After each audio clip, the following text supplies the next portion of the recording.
good morning. First of all, Happy New Year to all of you, and I hope your Diwali vacation going well and safe. Okay. So friends, today I am going to teach you subject grammar of standard 6. Okay. So I am starting your second term. ठीक है? Second term and lesson number 10. Grammar lesson number 10. Preposition. अब what is about preposition? Preposition क्या होता है? What is about preposition? So यहाँ पे आपको एक definition दी हुई है कि preposition shows the relation between noun and pronoun. जो word या फिर जो particular substance कि जो नाउन एंड प्रोनाउन के बीच का जो रिलेशन है वो शो करता है. It is known as preposition. Okay. So ये है उसका शॉर्ट मीनिंग जो आपको मैंने समझाया. इसमें एक्स्ट्रा कुछ भी नहीं है. ठीक है. So now we are going on its types. Okay. First type है preposition of place. What is about preposition of place? So जब नाउन एंड प्रोनाउन के बीच में अगर कोई प्लेस से रिलेटेड बात हो रही है तो तब जो वर्ड यूज होता है it is consider as preposition of place. For example यहाँ पे आपको फर्स्ट दिया है एट. अब for example I am standing at bus station. Okay. I am standing at bus station. So मेरे और बस स्टेशन के बीच का रिलेशन क्या हुआ? स्टैंड का हुआ. खड़ी हूं मैं. ठीक है. सो यहाँ पे at is a word as preposition. At जो वर्ड है वो प्रीपोजिशन के रूप में यहाँ पे यूज हुआ है. ठीक है. Second is in. ठीक है. अगर कोई थिंग है हम किसी के अंदर पुट अप करते हैं सो हम यूज होता है इन. ठीक है. सो यहाँ पे कोई भी ऑब्जेक्ट है उसका रिलेशन किसके साथ है? उसके प्रोनाउन के साथ और relate with other words in the sentence. ठीक है. सेंटेंस में अदर वर्ड्स के साथ भी उसका रिलेशन होता है. ठीक है. Suppose that I put duster in the drawer. ठीक है. I put duster in the drawer. तो डस्टर का रिलेशन किसके साथ हुआ? ड्रॉवर के साथ हुआ. तो उसके बीच में कौन सा वर्ड लगा? इन. ठीक है. In the drawer. Next is on. On is used for being surface. अब ऑन वर्ड का यूज कब होता है? ऑन वर्ड का यूज कब होता है? जब कोई ऑब्जेक्ट कोई अदर ऑब्जेक्ट या अदर थिंग के सरफेस पे होता है. ठीक है.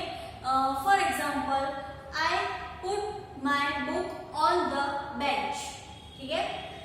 I put my book on the bench. So book कहाँ पे है? बेंच पे है. बेंच के सरफेस पे है.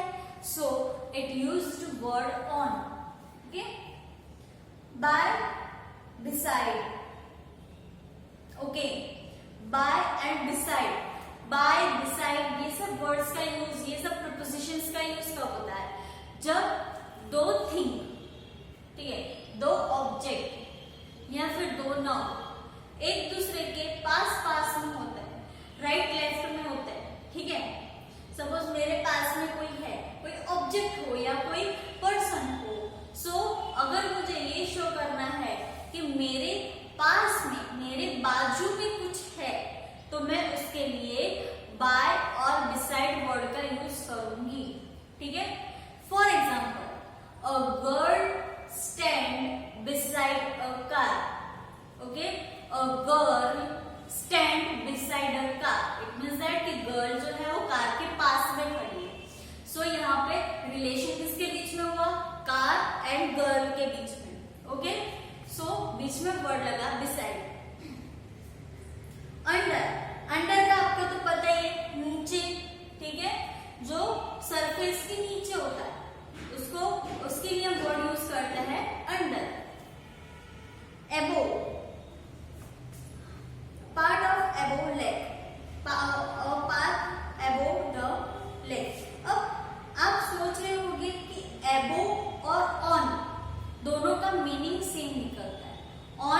मतलब भी ऊपर, एबोव मतलब भी ऊपर। ठीक है, अब मैं इसके बीच का आपको छोटा सा डिफरेंस बता दूं कि ऑन एंड एबोव के बीच में क्या डिफरेंस है। जब two things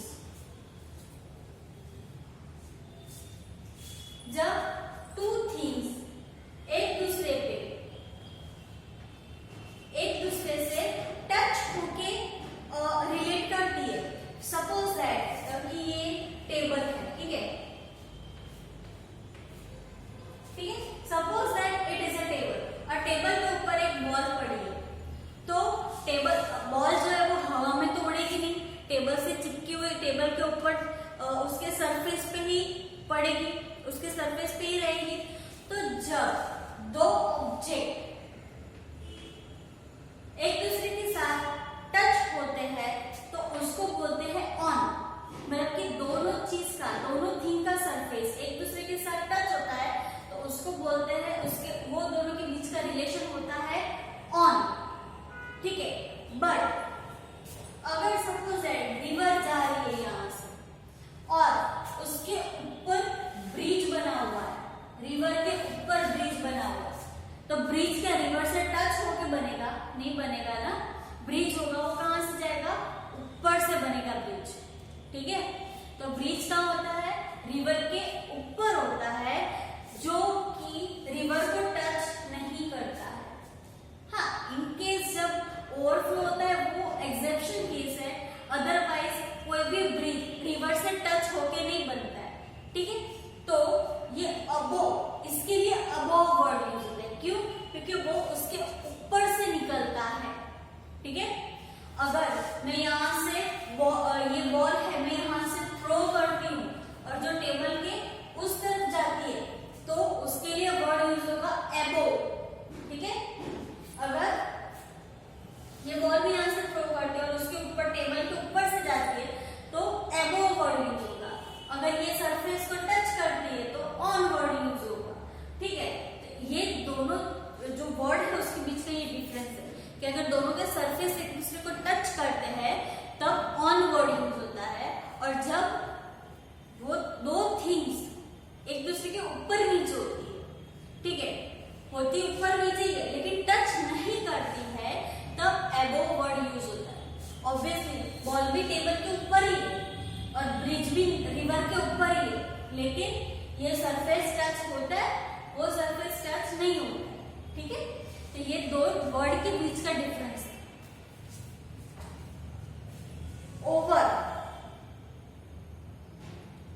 over as well as above और ओवर में कोई फर्क नहीं है। ठीक है, एबोव और ओवर में नो डिफरेंस, कोई फर्क नहीं है। Okay then, preposition of direction। preposition of direction, अब डायरेक्शन क्या होता है? You know that east west north south you consider as direction. Okay, so बस यही आपको यहाँ पे देखना है।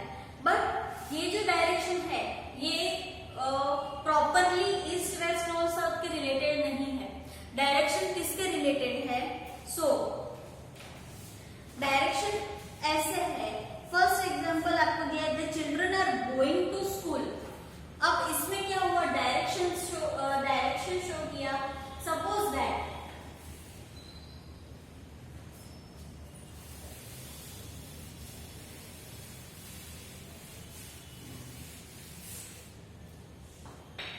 इसमें क्या हुआ? डायरेक्शन शो हुआ।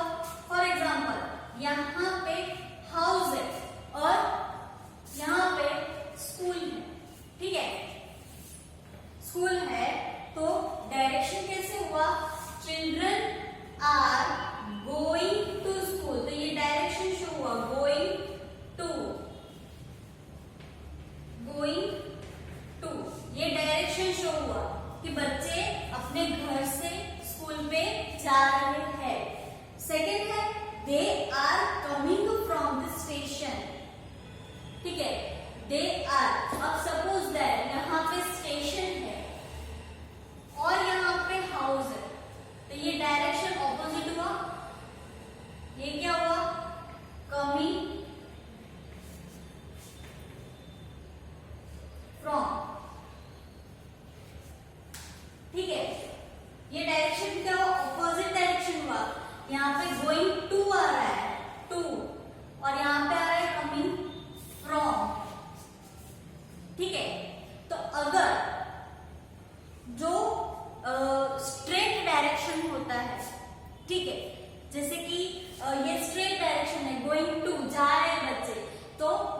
पे एज अ preposition वर्ड लगेगा to। और अनदर वन इज कि जब ऑपोजिट डायरेक्शन होता है कि कमिंग फ्रॉम, आ रहे हैं, तो तब preposition लगेगा from। ठीक है। Girl jumped into the water, the cat come into the room। अब यहाँ पे दो अलग अलग डायरेक्शंस दिए हुए हैं। कैसे डायरेक्शन है कि देखो यहाँ पे एक रिवर है, रिवर पॉन्ड कुछ भी आप कंसिडर कर सकते हो। तो जो कैट है यहाँ पे वो जंप इनटू द रिवर, मतलब कि ये डायरेक्शन कौन सा हुआ, ये वाला डायरेक्शन हुआ। इनटू मतलब उसके अंदर, दोनों का मीनिंग वही निकलता है, उसके अंदर, बट ये डायरेक्शन कौन सा हुआ, ये डायरेक्शन हुआ। और the cat come into the room, तो इनटू द रूम मतलब क्या हुआ, सपोज दैट ये रूम है तो come into the room. So ये सारे आपको वर्ड का मीनिंग सेम होता है बट उसके डायरेक्शंस अलग अलग होते हैं। ओके, ऐसे ही है कि puts a pickle in the jar. ठीक है, पिकल को जार में भरना है तो इनटू द जार। उसमें देखो in the jar only in word दिया है। A man come out of the house, come out मतलब कि घर से बाहर निकलना, तो उसका रिवर्स होगा, मतलब कि जो कैट है, कैट वो रूम के अंदर गई, क्या हुआ, इनटू हुआ। और जब एक मैन है वो घर से बाहर निकलता है तो out of. Put a book upon a table, upon a table, upon a table मतलब कि उसके ऊपर। ठीक है, of, of, up, down, over, under, ये सारे वर्ड्स जो डायरेक्शन शो करते हैं प्लस मूवमेंट शो करते हैं। ठीक है, एनी नाउन, एनी पर्सन, जो लिविंग थिंग है उसके मूवमेंट शो करते हैं। तो उस वो वर्ड के लिए जब हमें नाउन और प्रोनाउन के बीच का जो रिलेशन शो करना है उसके लिए हम जो वर्ड यूज करते हैं it is known as preposition. अब लास्ट वन जो है वो है preposition of time। preposition of time में दिया है on। अब आप सोच रहे होंगे कि प्लेस में भी on था और टाइम में भी on है, बट दोनों के बीच का डिफरेंस अलग अलग है। on मतलब कि उस जगह पे मौजूद होना, उस जगह पे अवेलेबल होना। और अगर हम टाइम वाइज देखें तो on का मतलब होता है उस टाइम पर। ठीक है, प्लेस मतलब होता है कि उस जगह पर, और टाइम का मतलब होता है उस टाइम पर। ठीक है, इन, तो इन आपको टाइम में इन दिया है तो इन आप कैसे यूज करेंगे, लाइक कोई भी आप टाइम पीरियड ले लो, in July month, in winter, in summer. ठीक है, तो ये सारे इन 2019, इन 2002। ठीक है, तो अगर आपको टाइम पीरियड शो करना है तो आप इन वर्ड यूज कर सकते हो। एट, सपोज दैट आप किसी टाइम के रिलेटेड बात कर रहे हो कि मैंने ये वर्क इस टाइम पर किया, मैंने ये वर्क इस दिन किया, तो तब आप वर्ड यूज कर सकते हो at. I done my work at 2 o'clock। ठीक है, I done my work at 2 o'clock, मैंने 2 बजे मेरा वर्क कंप्लीट किया। ओके, since, since मतलब जब से आपका वर्क स्टार्ट हुआ है, चला आ रहा है, वो since वर्ड होता है टाइम, जो टाइम पीरियड शो करता है। ठीक है, since 2017, ठीक है, since 2001, since जुलाई, since नवंबर, ये सब। फॉर और सिंस दोनों सेम वर्ड। ठीक है, सिंस एंड फॉर दोनों सेम वर्ड। बिफोर, बिफोर मतलब आपको पता ही है कि before winter, before monsoon, before 2001। ठीक है, तो ये सब बिफोर के लिए यूज होता है। बाय, बाय मतलब कि I will be back by 10 o'clock, मैं 10 बजे तक घर